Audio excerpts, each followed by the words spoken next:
Today, Mr. Speaker, MK Moshe Torpaz, MK Danny Luz, distinguished guests and dear friends, I am profoundly honored to speak in the hallowed halls of your Knesset, in your eternal capital, the holy city of Jerusalem, at this time of historic consequence for Israel and the Jewish people. Today I stand before you not just as a leader in the United States Congress, but as a lifelong admirer, supporter, and true friend of Israel and the Jewish people. You see, I am lucky to have had the privilege of traveling here many times before, but I must confess that this time feels different. The stakes are higher. Our sense of moral, patriotic duty feels heightened, renewed.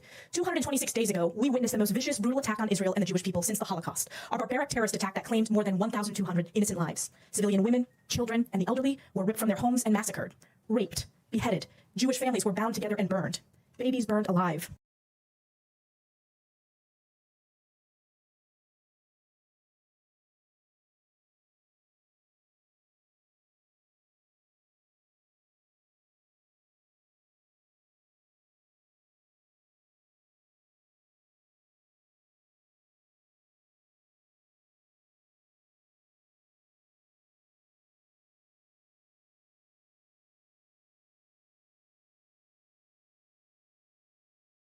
Atrocities of humanity. We must never forget, and we must never relent. Israelis, Americans, and others were savagely kidnapped from their homes, beaten, tortured, and taken hostage to the terror tunnels beneath Gaza. And we must remind the world every day that there are still over 120 souls held hostage, 226 days of captivity, including Americans, held by Hamas terrorist thugs.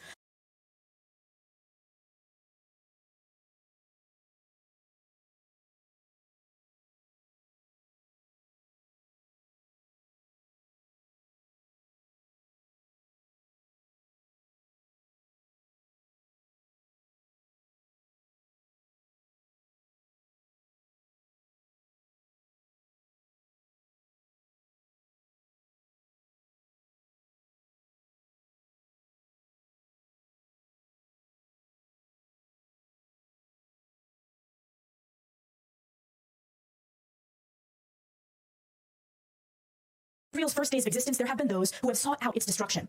You see, we saw the same eliminationist goal in 1948, during the Fedayeen raids of the 1950s and 60s, in the 67 war, the 73 war, the successive wars against Hamas in Gaza, and again on that dark day, October 7th, 2023.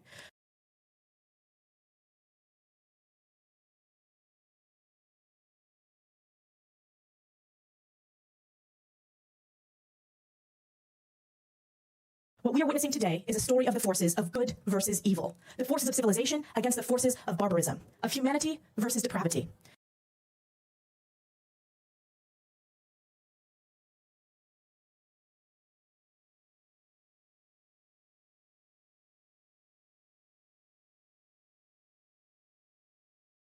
I want to share something that I heard the writer Douglas Murray say a couple weeks ago, which I've witnessed for myself here these past few days.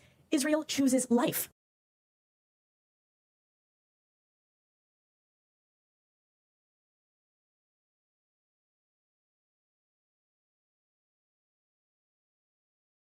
Today, this means crushing anti-Semitism at home and supplying the state of Israel with what it needs, when it needs it, without conditions to achieve total victory in the face of evil. For all of you, total victory needs no explanation, but total victory is something too many others throughout the free world fail to understand. Total victory starts, but only starts, with wiping those responsible for October 7th off the face of the earth. Ich möchte behaupten, das deutsche Volk wehrt sich gegen die totalen Kriegsmaßnahmen der Regierung. Es will nicht den totalen Krieg gegen Engländer, sondern die Kapitulation. Und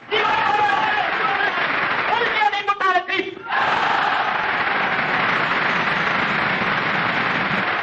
Wenn nötig totaler und radikaler, als wir ihn uns heute überhaupt erst vorstellen können. Seid ihr bereit, mit dem Führer als Saarland der Heimat hinter der Kämpfe der stehen, diesen Kampf mit kühner Entschlossenheit und unbeirrt durch alle Schicksalsprüfungen und Wahrzunetzen bis nach Segen und Ende hin.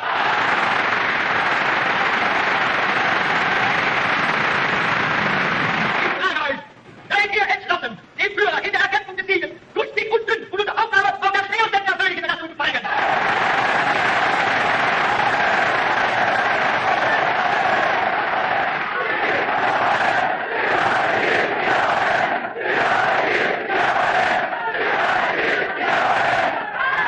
Unseren Feinden dazu gerufen, was sie wissen müssen, damit sich dann Illusionen und falsche Vorstellungen hingeben.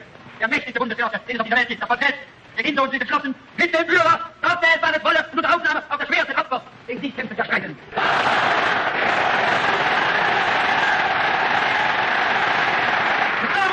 Laute von jetzt ab die Parole, nun Volk, steh auf und Sturm bricht los! There can be no retrievable dignity for Hamas and its backers. When they chose rape, the torture of civilians, and the mutilation of infants as weapons of terrorism, they left no alternative to this just war.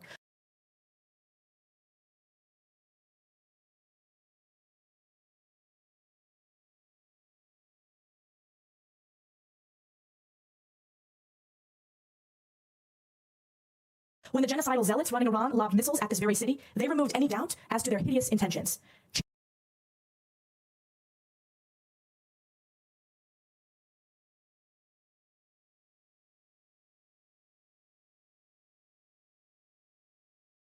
This is not Israel's fight alone, it is also our fight, the West's fight.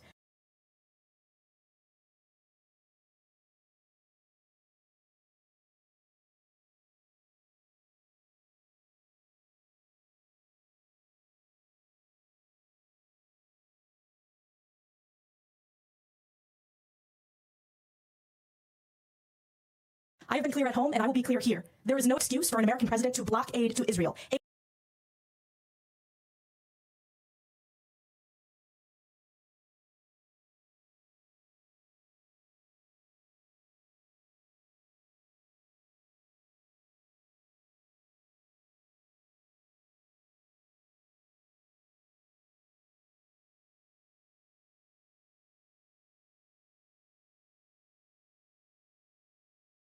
Every single one. It's why I, as a senior member on the House Armed Services Committee and Intelligence Committee, we have helped secure billions of dollars for the Iron Dome, David's Sling, the Iron Beam, anti-tunneling technology.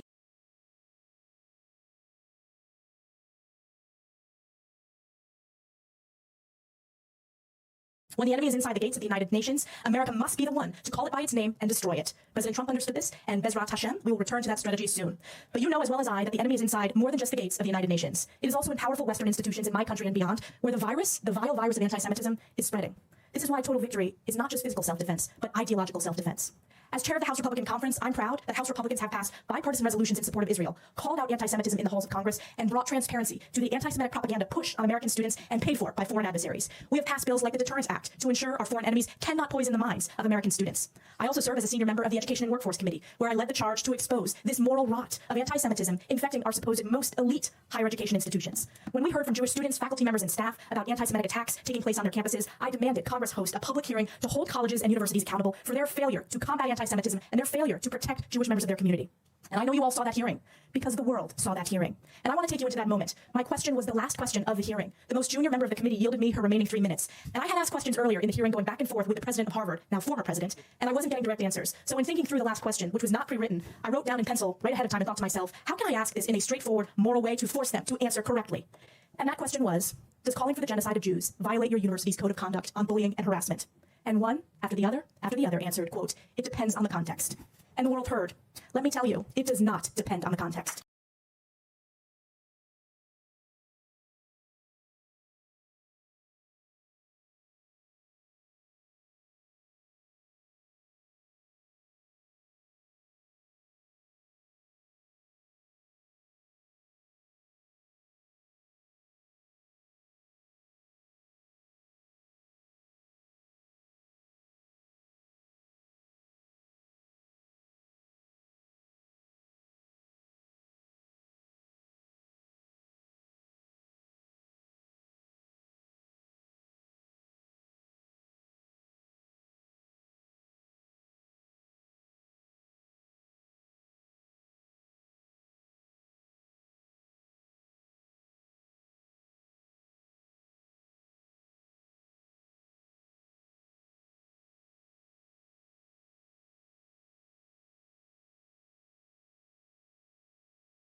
The majority of Americans support you, and we always will.